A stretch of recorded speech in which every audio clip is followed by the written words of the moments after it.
کہ علم کا دریا بہایا تو نے اے ریاض العلوم، جہل و بدعت کو مٹایا تو نے اے ریاض الرحمن الرحیم یا ایھا الذین آمنوا اتقوا اللہ حق تقاته ولا تموتن الا وانتم مسلمون۔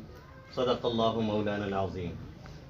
قوت فکر و عمل پہلے فنا ہوتی ہے، قوت فکر و عمل پہلے فنا ہوتی ہے، پھر کسی قوم کی شوکت پہ زوال آتا ہے۔ میرے محترم بزرگوں اور دوستوں، میرے غیور نوجوان ساتھیوں، یہ تقریب ایک نکاح کی تقریب ہے، اس دواجی زندگی کی ایک تقریب ہے۔ اس میں اللہ کے حبیب صلی اللہ علیہ وسلم نے خطبہ نکاح میں جن آیتوں کا انتخاب فرمایا، ان تینوں آیتوں کے اندر کہیں بھی نکاح کا تذکرہ ہے ہی نہیں۔ عجیب بات، ہو رہا ہے نکاح، نکاح کے تعلق سے قرآن مقدس میں آیتیں موجود بھی ہیں، پھر بھی آقا مدنی صلی اللہ علیہ وسلم نے جن آیتوں کا انتخاب فرمایا ہے ان آیتوں میں کہیں بھی نکاح کا تذکرہ نہیں۔ پہلی آیت یا ایھا الناس اتقوا ربکم الذی خلقکم من نفس واحدہ، ہم اور آپ سنتے ہیں۔ دوسری آیت آتی ہے جو میں نے بھی تلاوت کیا، یا ایھا الذین آمنوا اتقوا اللہ حق تقاته۔ تیسری آیت آتی ہے یا ایھا الذین آمنوا اتقوا اللہ وقولوا قولا سدیدا یصلح لکم اعمالکم ویغفر لکم ذنوبکم ومن یطع اللہ ورسولہ فقد فاز فوزا عظیما۔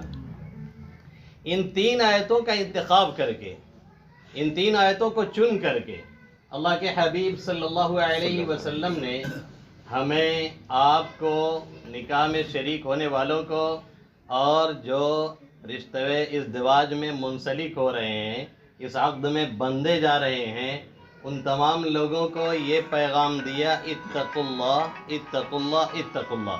تینوں آیتوں میں یہ مشترک ہے کہ اللہ کا تقوی اختیار کرو، اللہ سے ڈرو۔ تقوی ہے کیا چیز؟ حضرت عمر فاروق رضی اللہ تعالیٰ عنہ نے حضرت کعب سے پوچھا تھا تقوی کیا چیز ہے؟ انہوں نے فرمایا اما سلکت طریقا ذات شوکت، کیا آپ نے کبھی کوئی ایسا راستہ طے کیا ہے، چنا ہے، جو کانٹے دار ہو، خاردار ہو، جھاڑیاں ہو؟ کبھی اس راستے سے آپ گزرے ہیں؟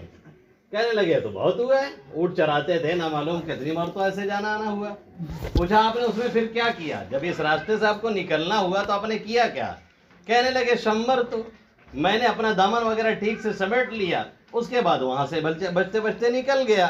فرمایا تقوی، یہی تقوی ہے، دنیاوی زندگی میں احتیاط کے ساتھ جینا، اللہ رب العزت کے منہیات سے اور منع کی ہوئی چیزوں سے بچنا، نافرمانیوں سے بچنا، اور جو بجا لانے کا حکم ہم کو اور آپ کو دیا گیا ہے اس کو بجا لانا، اسی کا نام تقوی ہے۔ اور اسی کو جب کوئی مستقل فالو کرتا ہے اور اسی کو جب کوئی اپنی عادت ثانیہ بنا لیتا ہے اور مستقل اسی طریقے پر اپنی زندگی گزارتا ہے اور ڈھالتا رہتا ہے، تو پھر وہی وہ اللہ کا ولی بن جاتا ہے، جس کے بارے میں اللہ فرماتا ہے الا ان اولیاء اللہ لا خوف علیہم ولا هم يحزنون۔ سنو، اللہ کے جو ولی ہوتے ہیں ان پر نہ کوئی غم ہوتا ہے، نہ کوئی رنج ہوتا ہے، دنیاوی زندگی میں بھی وہ مطمئن ہوتے ہیں، مال و دولت کی بہتات ہے، فراوانی ہے، تو بھی وہی حالت سکون ہے، اور دنیا ہاتھ سے بظاہر جا رہی ہے پھر بھی ان کو ایک گونا سکون ہے، کیونکہ جس سے کنیکشن اور تعلق ہے وہ اتنا مضبوط ہے کہ ان کی صحت پہ کوئی فرق نہیں پڑتا ہے۔ الذین آمنوا وکانوا یتقون، جو ایمان لائے اور تقوی اختیار کیا۔ یہ چیز جب لائف میں اترتی ہے تو پھر نیکی کرنا آسان ہو جاتا ہے۔ یہ چیز جب دل و دماغ میں بیٹھتی ہے تو برائیوں سے بچنا آسان ہو جاتا ہے۔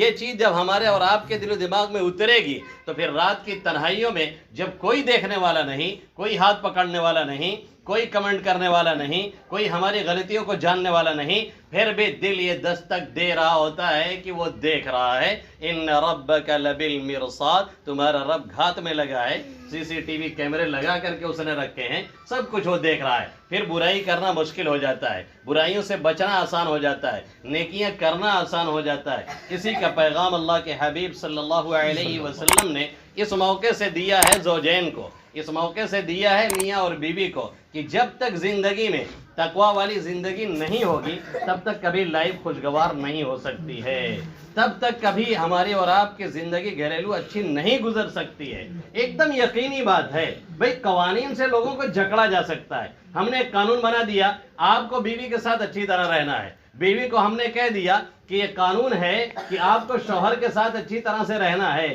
یہ قانون بنا کر کے کچھ دیر کے لیے مجبور کیا جا سکتا ہے، لیکن وہ جب گھر میں کمرے میں ہیں جہاں پہ کوئی اور ان کو دیکھنے والا نہیں، اب ایک کا منہ پورب ہے اور دوسرے کا پچھم ہے، وہاں پہ کون قانون ہے جو دونوں کے ایک طرف کر دے؟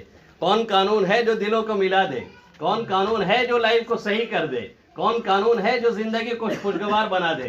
کون قانون ہے جو پرسکون زندگی بنا دے؟ اور یاد رکھیں، اگر گھریلو زندگی آپ کی صحیح نہیں ہے تو باہر کی لائف کبھی پرسکون نہیں ہو سکتی ہے، باہر کبھی آپ ٹھیک سے نہیں رہ سکتے ہیں۔ پھر وہ برا اثر، وہ بیڈ اثر، وہ بیڈ تھنکنگ، وہ غلط سوچ، وہ غلط فکر جو پیدا ہو رہی ہے اندر اور جنم لے رہی ہے، پھر بچوں پہ، پھر وہاں نکلنے والے پڑھنے والے بچوں پہ، پھر ان کی تعلیم پہ، پھر ان کی تربیت پہ، پھر ان کی سوچ پہ، پھر باہر نکلنے والے بچوں پہ، پھر معاشرے پہ پتہ یہ چلے گا کہ ہمارے پلیا اور چوراہے پہ بیٹھے ہوئے ہمارے بچے صرف لکھے ہی کر رہے ہوں گے اور کچھ نہیں، اور ذمہ دار ہم ہوں گے، آپ ہوں گے، ہماری یہ جنریشن ہوگی جو ایسے لوگوں کو پروموٹ کر کے تیار کر کے لے کر کے آ رہی ہے۔ اس لیے ضرورت اس بات کی ہے کہ ہم بھی تقوی والی زندگی اختیار کریں، آپ بھی اختیار کریں، اور سبھی کو اس کی دعوت دینے کی کوشش کریں جو آیت میں پیغام دیا اللہ کے حبیب صلی اللہ علیہ وسلم نے۔ اگر خوشگوار زندگی چاہتے ہیں، اگر سکون چاہتے ہیں، اگر لائف میں اطمینان چاہتے ہیں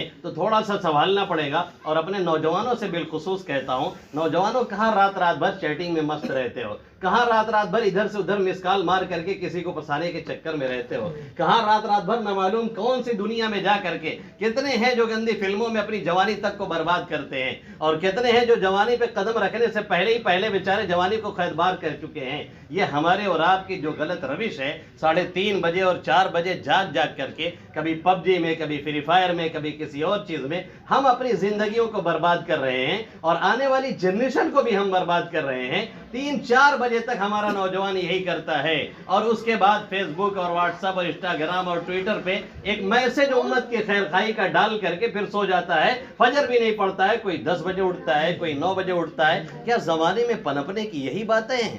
پوری دنیا کے نوجوان جاگ رہے ہیں۔ سوئی قوم جاگ اٹھی، بیدار مسلمان سوتا ہے، گہوارے قلب مومن میں اب جذبہ ایمان سوتا ہے۔ پوری دنیا کے نوجوان جاگ رہے ہیں۔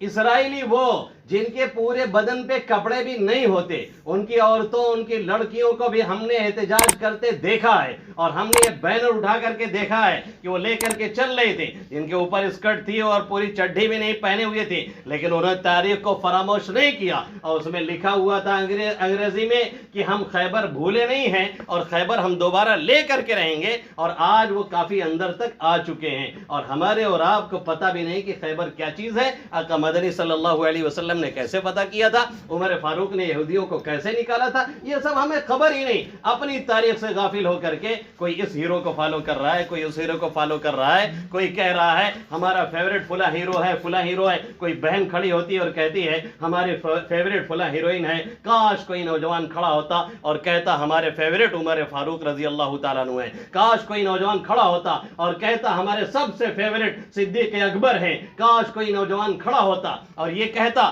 کہ ہمارے فیوریٹ سلطان صلاح الدین ایوبی ہیں، جنہوں نے یہودیوں کے جبڑے سے کھینچ کر کے بیت المقدس کو ہمیں دلایا تھا، اور آج ہمارے اور آپ کے ہاتھوں سے پھر وہ نکل چکی ہے، جس میں ایک نماز کا ثواب شاید ہمیں معلوم نہ ہو 50,000 نمازوں کے برابر ہے، لیکن ہم بھولے بیٹھے ہیں کیونکہ ہم دوسری دنیا میں ہیں۔ غیر ہماری ماؤں کی عزتوں سے کھیلنا جانتے ہیں، غیر ہماری کھوپڑیوں سے کھیلنا جانتے ہیں، غیر دن رات ہمارے خلاف اسکیمیں کرتے ہیں، لیکن مشکل یہ ہے کہ ہمارے نوجوان کو نہ اپنے ایمان کی فکر ہے، نہ اپنی جان کی فکر ہے، نہ اپنی ماں اور بہنوں کی عزتوں کی فکر ہے۔ اس لیے نوجوانوں، میں نہیں کہتا کہ 24 گھنٹے تسبیح لے کر کے بیٹھو، میں نہیں کہتا کہ 24 گھنٹے مسجد کا کونا پکڑے رہو، لیکن یہ ضرور کہتا ہوں اپنی لائف کو اور زندگی کو تھوڑا سا سنبھالنے کی کوشش کرو، اور لاؤ تھوڑا سا اللہ کے حبیب صلی اللہ علیہ وسلم کے بتائے ہوئے طریقے کے مطابق، پھر دیکھیے جیسے کل اپنا تھا انشاءاللہ تعالی آنے والا بھی کل اپنا ہوگا۔ شرط یہ ہے کہ ہمارے نوجوان یہ طے کر لیں کہ ہم اپنے اندر انقلاب لائیں گے۔ جب تک خود میں انقلاب نہیں لایا جا سکتا چاہتا تب تک دوسرے انقلاب کی بات کرنا سب فضول اور بیکار ہے. اللہ ان چند باتوں پہ مجھے بھی عمل کرنے کی توفیق نصیب فرمائے. آپ سبھی حضرات کو آمین یا رب العالمین. وما علینا الا البلاغ المبین.